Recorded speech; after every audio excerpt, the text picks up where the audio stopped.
지난 주일서부터 함께 살펴봤던 내용, 가나안 지역에서 일어난 고대 중동 전쟁이라고 생각하시면 될 것 같아요. 바벨론 쪽 지역에서 연맹을 맺은 4개의 동맹군과 그리고 가나안 쪽에 있는 5개의 그 연합군이 함께 싸우게 되는 상황에 대한 내용입니다. 중요한 것은, 문제는 뭐였냐면 가나안 땅 연합군의 소돔이라고 하는 나라가 있었고요. 그 소돔 안에 누가 살고 있었냐면 아브라함의 조카 롯이 살고 있었습니다. 그래서 그 전쟁의 패배로 인하여서 롯이 다 빼앗기고 지금 포로로 끌려가는 상황 가운데에서 문제가 생긴 거예요. 근데 오늘 말씀의 내용은 뭐냐면, 그 이야기를 듣자마자 아브라함이 그 롯을 구하기 위해서 단까지 쫓아 올라갑니다. 단이라고 하는 것은 가나안 땅 최북단이라고 생각하시면 돼요. 굉장히 먼 지역인데 318명이라고 하는 집에서 길리온 군사들을 데리고 그냥 막 쫓아가요. 쫓아간 상황 가운데서 있어지는 이 오늘의 이야기. 여기서 하나님께서 우리에게 무엇을 말씀하고 계시는지 3가지로 함께 은혜를 나누도록 하겠습니다. 1번 같이 한번 읽어볼게요. 다 같이 시작. 충성하는 일에는 고민하거나 주저하지 말아야 한다.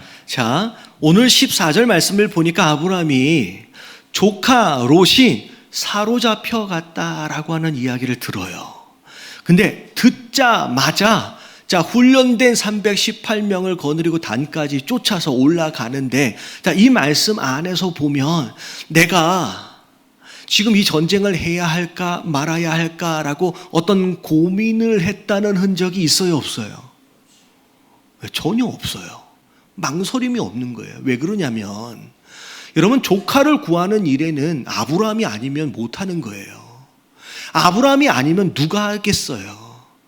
어떻게 보면 힘이 있어서가 아니라, 어떤 능력이 있어서가 아니라, 내가 하지 않으면 안 될 만한 일이고요, 반드시 나만이 할 수 있는 일이기 때문에 망설임이 없이, 주저함이 없이 그냥 나아가는 거예요. 어떻게 보면 조카의 입장에서 삼촌의 자기 책임이에요. 조카의 입장에서 볼 때 자기가 지켜야 할 자리예요. 많은 사람들이 이런저런 일들을 할 때 신중해야 좋다라고들 이야기하지만, 여러분, 오늘처럼의 어떤 일들에서는 신중해야 하는 게 아니라 즉각적으로 반응하고 움직여야만 하는 일들이 있다는 거예요. 그게 뭐냐면, 좀 전에 말씀드렸던 것처럼 나만이 할 수 있는 일, 내가 반드시 해야 하는 일, 내게 맡겨진 책임, 내가 반드시 끝까지 지켜야만 하는 그 자리는요, 여러분, 신중해야 할 게 아니라 여러분 즉각적으로 움직여야 할 일인 줄로 믿습니다. 좀 마음이 불편해도요, 두려워도요, 힘들어도요, 내가 목숨을 걸고 지켜야 할 자리가 있는 거예요. 여러분, 할렐루야. 깨달아지시길 주님의 이름으로 축원합니다. 그래서 여러분, 교회 안에서도 마찬가지고, 하나님께서 일꾼으로 세웠다, 직분이 주어졌다라고 한다면 그런 마음으로 자리를 지켜내는 거예요. 고린도전서입니다. 4장 1절과 2절 읽어볼게요. 시작. 사람이 마땅히 우리를 그리스도의 일꾼이요 하나님의 비밀을 맡은 자로 여길지어다. 그리고 맡은 자에게 구할 것은 충성이니라. 아멘.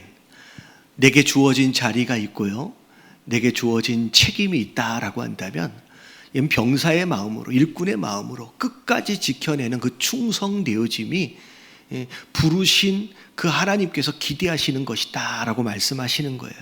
그러면 누가복음 16장 10절 말씀 다 같이 한번 읽어볼게요. 시작. 지극히 작은 것에 충성된 자는 큰 것에도 충성되고 지극히 작은 것에 불의한 자는 큰 것에도 불의하니라.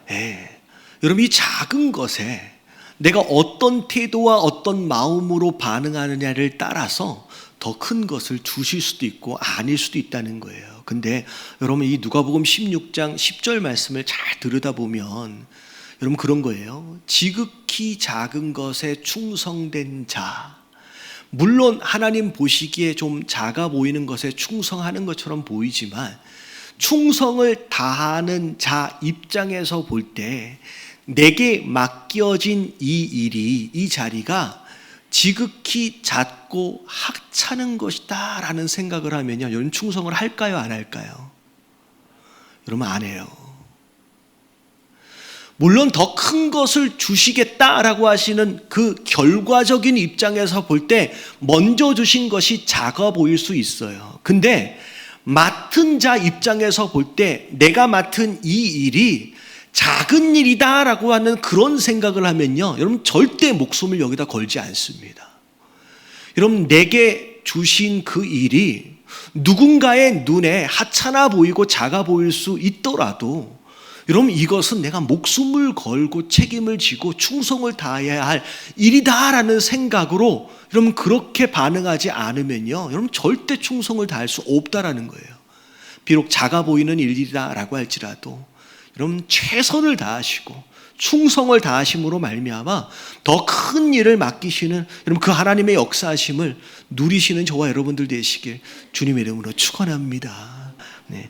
자, 두 번째 2번 같이 한번 읽어볼게요. 다 같이 시작. 큰 승리와 성공 이후에도 겸손할 수 있는 것이 진짜 겸손이다. 자, 아브라함의 충성되어짐으로 인하여 정말로 하나님께서는 기적과 같은 승리를 거두게 하십니다. 자, 밤에 습격했어요. 그런 가운데 자 결국은 그 전쟁에서 이기게 되는데 단순히 조카 롯을 구해가지고 나온 정도가 아니라 그 네 나라의 연합군을 아예 가나안 땅 바깥으로 밀어내버립니다. 그리고 빼앗겼던 모든 것들을 다 찾아와요. 어마어마한 대승리를 거두지요. 사실 5나라 연합군도 이제 이기지 못했는데 어떻게 보면 일개 족장 318명이서 그 어마어마한 대군을 이겼다. 이건 말도 안 되는 기적과 같은 승리예요. 근데 중요한 건 뭐냐면 이 엄청난 승리와 성공을 거두고 난 뒤에 이 아브라함의 태도가 중요합니다. 그렇잖아요. 대단한 승리를 거두고 나서 사실 교만해질 수 있거든요. 근데 이 아브라함이 보니까 끝까지 겸손함을 잃어버리지 않습니다. 자, 첫 번째 아브라함이요, 사람 앞에서 겸손했어요. 자, 진짜 힘들고 어려울 때는요, 여러분 겸손한 척 할 수 있어요. 뭐 없으니까. 근데요, 조금 풀리고 내 생각대로 뭐가 참 잘 되어지는 것 같으면 그때 변하는 사람들이 있어요, 없어요? 네, 많지요. 그래서 이렇게 보면 정말 힘들고 어려울 때는 막 겸손하게 이렇게 앞으로 손님을 이렇게 그럼요 제가. 근데 진짜 힘들고 어려울 때는 앞으로 모아졌던 손이 뭔가 좀 잘 되면 이게 어디로 모아지냐면요, 뒤로 모아져요. 이렇게. 이런 모습들이 있다는 거예요. 근데 오늘 말씀을 보니까 아브라함이요 끝까지 심지어 사람 앞에서도 겸손해요. 자, 오늘 17절 말씀을 보면 승리를 거두고 돌아오는 아브라함을 마중 나간 사람 이야기가 나오는데, 자 17절 중간에 보니까 누가 마중을 나가냐면 소돔 왕이 자 골짜기 앞에까지 마중이 나가서 자 영접을 합니다. 그러니까 어떻게 보면 왕이 지금 마중을 나간 상황이에요. 근데 여러분 솔직히 이야기해서 소돔 왕은 이번 전쟁에서 패배한 나라의 왕입니다. 심지어는 간신히 목숨을 건졌는데 어떻게 건졌냐면 자기 군사들 다 죽는 가운데서 산으로 도망쳐가지고 간신히 목숨을 구했어요. 그리고 아브라함 입장에서 볼 때 이 왕 때문에 자기 조카 롯이 포로로 끌려간 상황이잖아요. 어떻게 보면 왕이 마중 나왔을 때 패배하는 왕이고 자기 롯도 그것 때문에 지금 이제 포로로 끌려간 상황이라고 한다면 무시할 수 있었을 거예요. 근데 아브라함의 모습을 보니까 그 소돔 왕 앞에서도 예의를 딱 지켜요. 그리고 절대 교만해지지 않아요. 자, 21절을 보니까 소돔 왕이 아브라함에게 그 얘기합니다. 구해가지고 온 사람만 주라. 우리 백성이니까. 그리고 구하면서 얻은 그 모든 전리품들, 그 모든 재물들은 그냥 네가 다 가져. 왜냐면 그럴 만한 자격이 있으니까. 라고 얘기할 때 22절을 보니까 아브라함이 소돔 왕한테 뭐라 그러냐면 일단 하나님께 영광을 돌려요. 하나님께 영광을 돌려요. 그리고 나서 23절서부터 나오는 내용을 보면 단순히 함께 전쟁에 참여했던 이 젊은이들의 먹을 것만, 그리고 그들의 분깃만 남겨놓고 다 원래 주인에게로 돌려줍니다. 소돔왕에게 돌려줘요. 솔직히 아브라함 입장에서 볼 때 소돔왕이 어떻게 보면 원망스럽기도 하고 하찮아 보일 수도 있어요. 그럼에도 불구하고 끝까지 그 사람 앞에서 겸손한 모습을 잊어버리지 않습니다. 여러분, 주신 축복이, 지금 주신 그 축복이 여러분들의 마지막 축복이 되지 않도록 하기 위해서는요, 여러분 끝까지 겸손을 잊어버리면 안 돼요. 여러분, 하나님이 제일 싫어하시는 것이 교만함이에요. 하나님, 내가 대놓고 내가 그와 싸우겠다라고 말씀하실 정도로 제일 싫어하시는 게 교만이거든요. 여러분, 사람 앞에서 여러분 겸손하시는 저와 여러분들 되시길 주님의 이름으로 축원합니다. 그리고 더 중요한 거, 자, 아브라함은 누구 앞에서 겸손했냐면 하나님 앞에서 겸손해요. 진짜 어렵고 힘들면 하나님, 나 하나님 없으면 나 못 삽니다. 하나님 도와주세요 라고 그렇게 간구하고 뭐 금식하고 기도하다 가더라도 정말 일이 딱 풀리고 나면, 해결이 딱 되고 나면 무슨 마음이 드냐면 그래도 내가 열심히 했지, 그래도 내가 좀 지혜로웠지 라고 하는 것으로 인하여서 그 결과에 대한 영광을 내가 도둑질하는 경우들이 많다는 거예요. 그래도 내가 했는데. 근데 이 말씀을 보니까 아브라함이 하나님 앞에서도 끝까지 겸손해요. 자, 승리를 축하하기 위해서 나온 사람들이 소돔 왕뿐만이 아니라 또 다른 사람이 있었어요. 18절을 보니까 살렘 왕 멜기세덱이라고 하는 사람이 마중을 나옵니다. 이 사람도 왕이에요. 근데 이 사람에 대한 설명을 딱 보니까 그는 지극히 높으신 하나님의 뭐래요? 제사장이래요. 그러니까 제사장이 지금 이 승리를 축하하기 위해서 나온 거예요.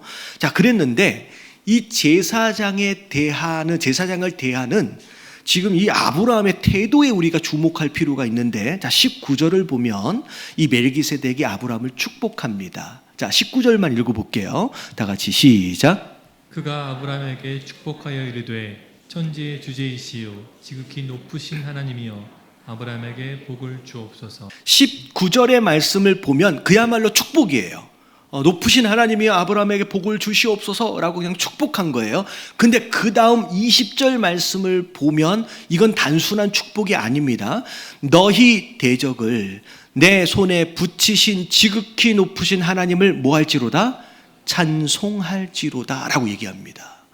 여러분, 이 표현은 어떤 느낌이냐면 네가 이겼지만, 네가 싸워서 이긴 것 같지만, 자, 이 싸움을 이기도록 허락하신 분이 누구다? 하나님이라는 거예요. 하나님이 그들을 너의 손에 붙이셨기 때문에 이겼다라고 얘기하면서, 자, 그에 합당하게 하나님께 찬양해야 한다라고 아브라함에게 이야기를 하는 거예요. 너는 하나님께 찬양해야 돼. 네가 목숨을 걸고 싸웠고, 네가 땀 흘려 싸웠고, 네가 이긴 것 같고, 네가 다 빼앗은 것 같지만 하나님이 그들을 너의 손에 붙이셨기 때문에 이루어진 것이야. 다시 말하면 누가 하신 것이다? 하나님이 다 하신 거야. 너는 하나님께 찬양해야 돼 라고 이야기하는 거예요. 자, 그랬을 때 아브라함이 어떻게 반응했는지를 보면 아브라함이 그 얻은 것에서 뭘 띄었어요? 10분의 1을 띄어서 멜기세덱에게 줍니다. 멜기세덱에게 줘요. 여러분, 이게 성경에 나오는 최초의 11조예요. 여러분, 11조의 의미가 뭐냐? 멜기세덱이 이건 다 하나님이 한 거야, 네가 한 게 아니야 라고 선포하는 것에 대하여 그렇습니다. 비록 내가 땀 흘렸고, 비록 내가 목숨을 걸었고, 내가 수고한 것 같지만 결국 하나님이 다 하신 것입니다 라고 하는 것을 하나님 앞에서 인정하는 거, 그리고 그 결과에 대하여 감사를 표현하는 것이 11조라는 거예요. 여러분, 그것으로 하나님 앞에 겸손을 보이는 거예요. 여러분, 우리가 마찬가지예요. 진짜 힘들고 어려울 때는 하나님 도와주세요 라고 얘기하다가도 뭔가 내 마음대로 되어진 것 같다 싶으면요, 마치 내가 계획을 되게 잘 세워서 내가 재능이 있어서 내가 능력이 있어서 이루어진 것처럼 착각하고 그런 가운데 하나님께 영광 돌리기를 잊어버리는 사람들이 있다라는 거예요. 여러분, 아브라함처럼 여러분 하나님이 다 하셨다라고 인정하실 수 있는 저와 여러분들 되시길 주님의 이름으로 축원합니다. 여러분, 나중에 이 11조가 율법 시대에 하나님의 백성 되어진 자들의 정체 속으로 정립이 됩니다. 근데 신기하게도 이 11조는 지금이나 예나 지금이나 계속 논쟁과 오해의 중심에 서 있어요. 왜냐하면 우리는 예수님 믿는다고 해도요, 여러분, 이 물질에 대한 욕심의 벽을 넘기가 쉽지가 않거든요. 그래서 신약 시대에도 예수님이 뭐라고 말씀하세요? 이도 행하도 적어도 버리면 안 된다라고 분명히 말씀하셨고요. 심지어 구약에 보면 여러분, 하나님을 시험하라 그랬어요? 시험하지 말라 그랬어요? 시험하지 말라 그랬어요.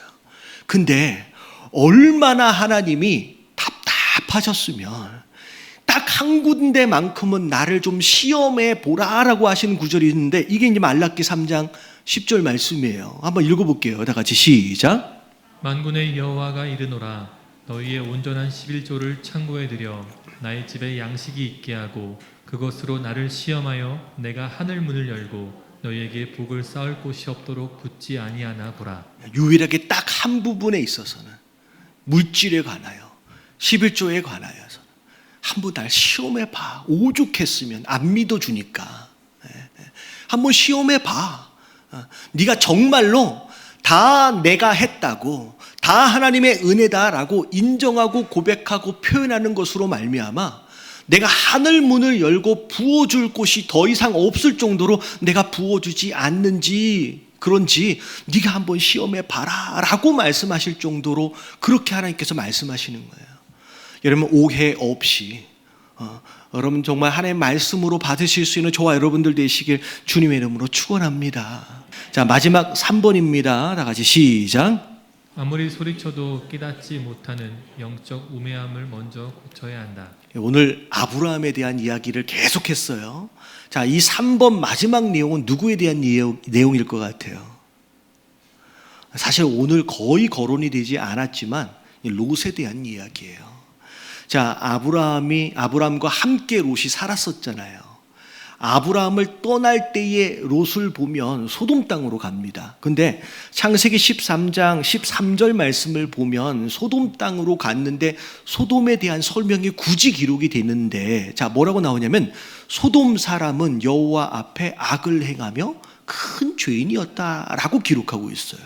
다시 말하면 뭐 살기 좋은 곳 찾아가지고 소돔 땅까지 갔는데 그곳은 죄인들이 사는 곳이에요. 하나님이 원하지 않는 곳이라는 거예요. 다시 말하면 롯이 비록 살기 좋은 곳이라고 할지라도 소돔은 가면 되는 거예요? 안 되는 거예요? 안 되는 곳이었다는 거예요. 근데 안 되는 곳인데 기어코 가고야 말았습니다. 그리고 나서 이번에 전쟁이 터진 거예요. 가기 전에는 뭐 100년 만년 잘 살 수 있을 거라고 생각했지요. 나름 재산도 있고 부자고 뭐 딸들도 있고 뭐 모자란 게 없으니까 건강도 있고.